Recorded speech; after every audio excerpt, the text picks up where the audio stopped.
Bonjour à tous, cette semaine nous évoquerons le plan de niveau, le plan d'élévation et le symbolisme des bâtiments à travers quelques exemples. Un dessin d'architecture est une représentation technique d'un bâtiment qui permet une meilleure compréhension de ses caractéristiques.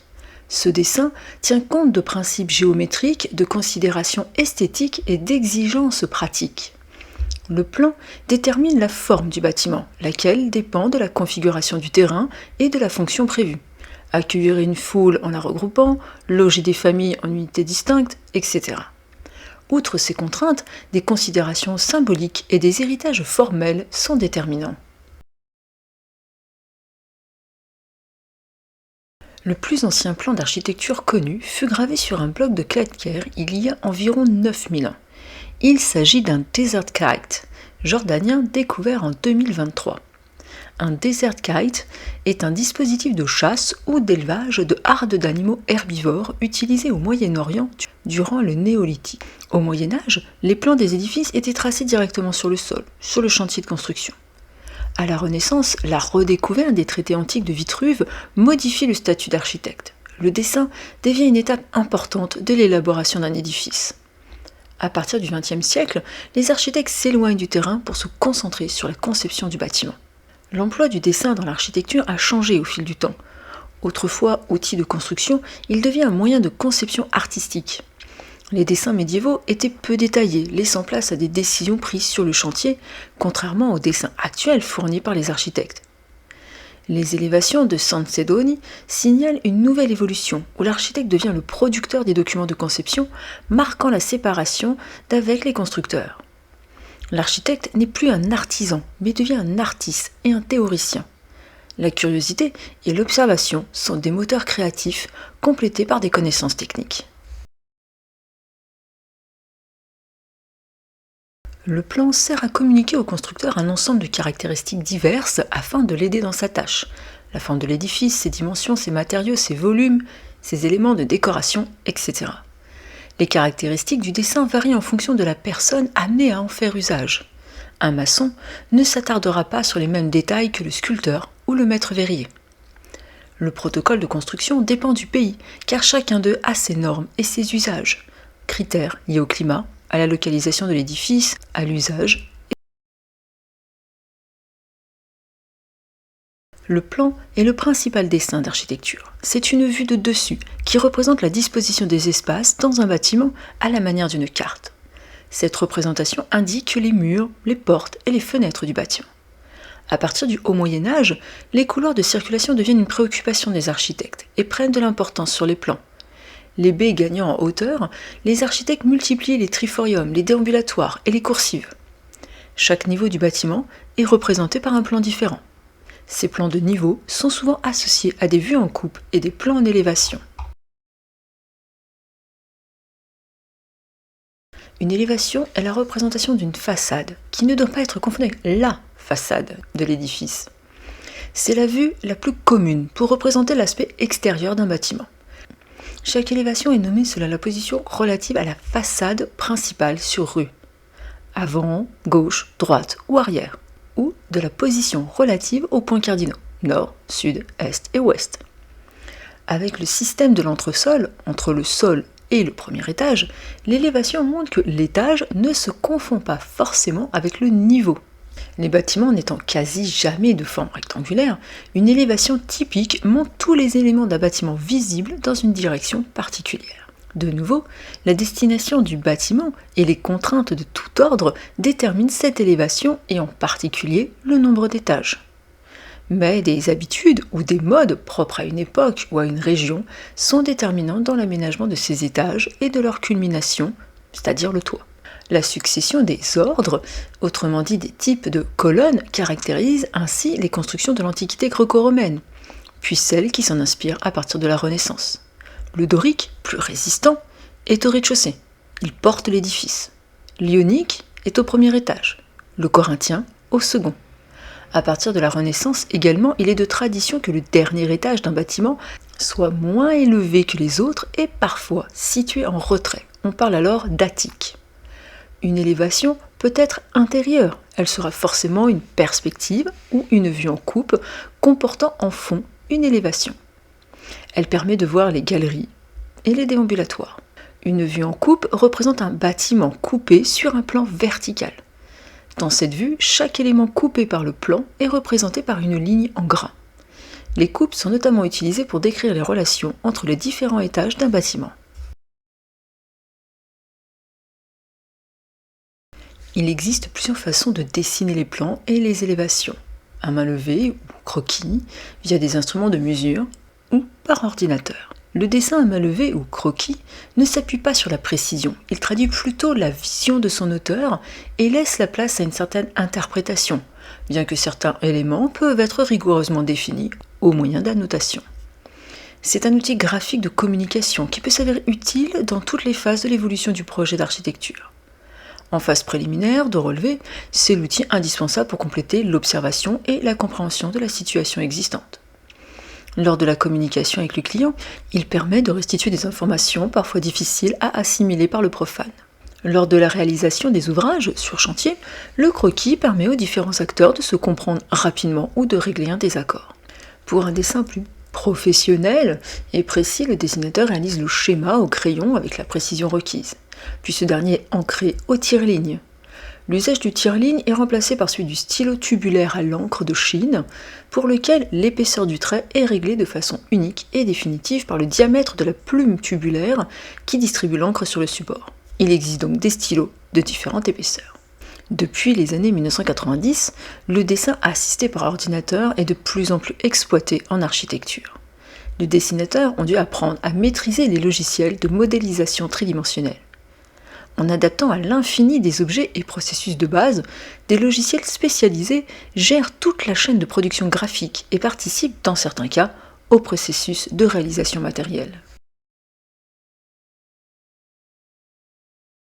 Il existe plusieurs méthodes pour représenter un objet tridimensionnel, ici un bâtiment. Les projections isométriques et axonométriques sont les plus simples, car elles gardent les éléments à l'échelle et montrent les relations entre les différents côtés du même objet.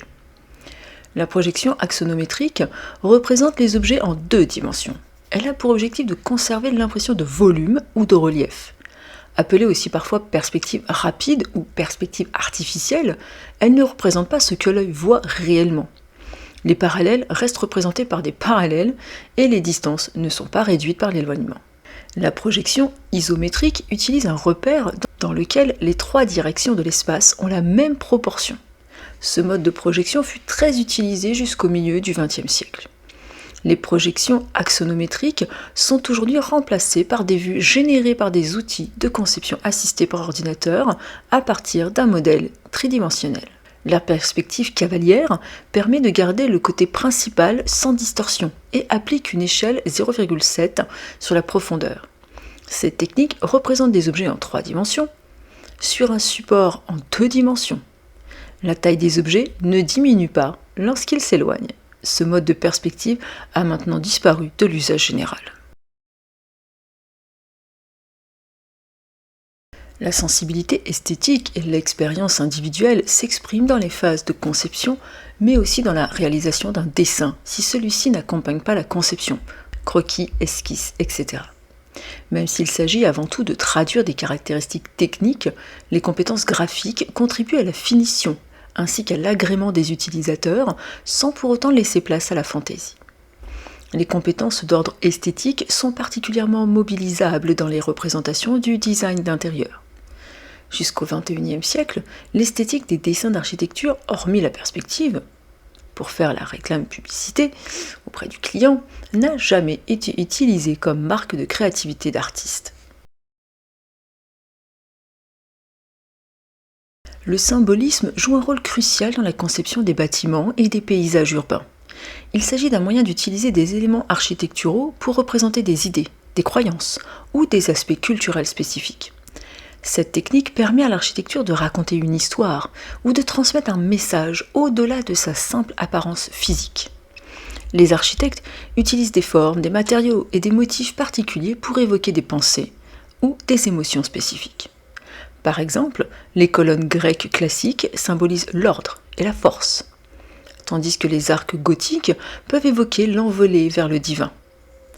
Le plan des monuments publics, religieux ou commémoratifs tout spécialement, est souvent marqué par un système de relations symboliques et culturelles qui le lie à un message de foi, à une grande figure et ou à une vision de l'univers. À travers l'histoire, le symbolisme a été intégré dans divers mouvements architecturaux. Par exemple, les pyramides égyptiennes symbolisent la connexion avec le divin et l'éternité. Les temples grecs incarnent l'idéal grec de l'harmonie et de la proportion, symbolisant également la démocratie et la civilisation. Au Moyen-Âge, les églises chrétiennes adoptent un plan en croix qui rappelle le corps du crucifié. Et à la Renaissance, un plan centré, inspiré de l'Antiquité romaine et qui permet la couverture par un dôme, évocation du cosmos. Le plan de la mosquée est un héritage de la maison où habita Mahomet. La forme hémisphérique du stupa, architecture en l'honneur de Bouddha, évoque un bol à aumône, tandis que le temple montagne à Angkor résume le cosmos. Durant la Renaissance, les bâtiments étaient souvent conçus pour refléter les idéaux de l'humanisme et de la perfection symétrique. Les époques modernes et contemporaines continuent d'incorporer le symbolisme, bien que souvent de manière plus abstraite. Plutôt que de grands gestes ornementaux, la modernité s'exprime souvent à travers la fonction et l'innovation technologique.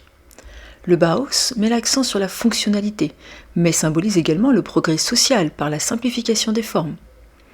Les bâtiments modernes utilisent parfois des technologies avant-gardistes, non seulement pour l'efficacité énergétique, mais aussi pour symboliser des engagements envers l'écologie et la durabilité. La cathédrale de Chartres date du XIIe-XIIIe siècle. Son plan adopte la forme d'une croix latine qui rappelle le corps du Christ lors de la crucifixion. La nef, long vaisseau menant du portail vers l'autel, correspond aux jambes et au tronc. Le transept, perpendiculaire à la nef, représente les bras. Le cœur, d'où se tient le clergé, est la tête du Christ. Dans cette partie, la plus sainte de l'église, se trouve l'autel. La grande mosquée d'Alep, en Syrie, date du 8e siècle. La mosquée, lieu privilégié de la prière collective en islam, est un espace ouvert, où la cour qui précède la salle de prière compte, en surface occupée, autant que celle-ci. Cette structure est un héritage des maisons arabes traditionnelles, et d'abord de celle du prophète Mahomet à Médine, composée de pièces donnant sur une cour. La coupole du Panthéon de Rome fut édifiée en 125 après Jésus-Christ, connue depuis l'Antiquité. Réemployée au christianisme, par exemple dans la Sainte-Sophie de Constantinople, et dans le monde musulman, par exemple la coupole du rocher à Jérusalem, puis déclinée jusque dans la Maison Blanche à Washington, la coupole à voûte est une structure hémisphérique à signification cosmique. Sa forme évoque le ciel. Pour information, on dit voûte pour la partie interne et coupole ou dôme pour la partie externe. La cité interdite à Pékin date du XIe siècle. Elle fut construite pour refléter le pouvoir impérial de la dynastie Ming, l'agencement, l'utilisation des couleurs rouges et jaunes et les innombrables détails architecturaux symbolisent la stabilité et l'ordre cosmique. Le musée Guggenheim à Bilbao est l'œuvre de l'architecte Frank Gehry et date de 1997. Sa structure symbolise la renaissance urbaine et son design audacieux représente le dynamisme culturel et économique. L'Opéra de Sydney est l'un des plus célèbres bâtiments du XXe siècle. Elle fut imaginée par le Danois Jørn Utzon et inaugurée en 1973. Avec son toit évoquant des voiles de bateaux, il représente l'histoire maritime de l'Australie et se veut un incontournable de l'identité nationale. La maison du Japon, dite Nemo, à Amsterdam, abrite le musée scientifique de la ville. Avec sa ressemblance visuelle à une proue de navire, elle représente l'aventure, l'exploration et l'innovation. Elle fut construite sur les fondations du Iji Tunnel par l'architecte Renzo Piano en 1997. Et enfin, le siège de la CCTV à Pékin est un exemple de l'utilisation audacieuse de l'architecture pour représenter la croissance et le développement rapide de la Chine. Son design torsadé symbolisant l'innovation et le progrès. Le siège de la télévision centrale de Chine est un ensemble d'immeubles situés dans le nouveau quartier d'affaires à l'est de Pékin. Son bâtiment principal, le plus spectaculaire, atteint 234 mètres. L'ensemble a été conçu par le cabinet d'architectes néerlandais Rem Koolhaas. Je vous remercie d'avoir suivi ce 4e cours introductif sur l'architecture. La semaine prochaine, j'évoquerai le rôle de la couleur et du décor en architecture. En attendant, je vous souhaite une agréable fin de semaine.